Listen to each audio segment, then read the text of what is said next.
Hey everybody, and welcome back. Happy New Year. We get back in the swing of things. Of course, our office is still flooded, so they're doing a lot over there. But it should be finishing up pretty quick.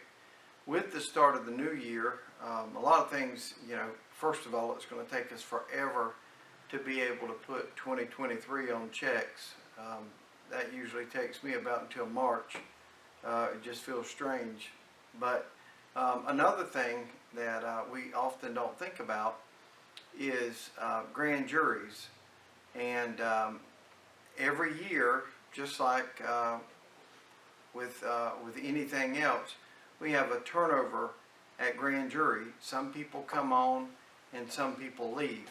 So I wanted to describe that process for you really quickly. The grand jury, well, first of all, once you were to get arrested, before you would ever have a bond or anything, probably before your arrest, a magistrate would have to look at what the police were telling them and determine whether or not it was more likely than not that a crime had been committed and committed by you. So that's one of the protections that you and I have, that all of those arrest warrants are looked at by a judge to make sure it doesn't have to be beyond a reasonable doubt, but at least somebody's looking over the police officer's shoulder and saying, hey, you need more, or that's not enough to make an arrest, that's not illegal or whatever.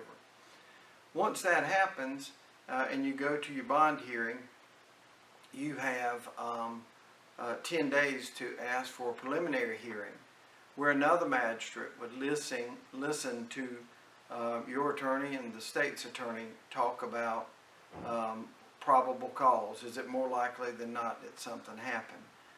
Right after that, these cases, to get an indictment, which is basically the golden ticket to be able to try you or to get you into court, there's one more procedural process that must happen, and that is a grand jury, a jury of your peers, would sit in judgment on just looking at that to see whether or not it was more likely than not that a crime was committed, thereby probable cause. That group is made up of 18 members. For them to be able to get a true bill on anything, they've got 12 of them would have to agree that it's more likely than not that a crime was committed and committed by you. If they do, they will stamp it true bill and the foreman will sign it. Now, if you ever get called to jury duty, and most of you have, you're thinking about sitting in on a trial and your service being over in 3 or 4 days. Grand jury, it's different, but they select the grand jury the same way that they select the petit jury. They look for driver's license, state identification cards, or voter registration. And from that, they'll bring in a group, narrow it down to 18. Now here's the trick, where if you were on a petit jury, you would be in court for every day for a week, 3 or 4 days, whatever, and then your duty would be over.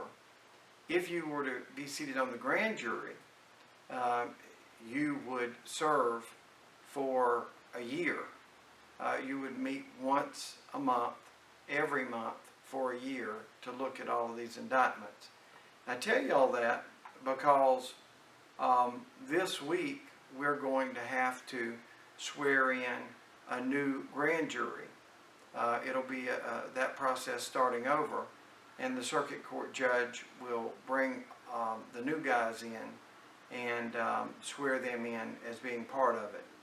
I say that because what they generally do is out of 18, they will keep about half, 9, that will agree to do a 2-year term, do a second-year term.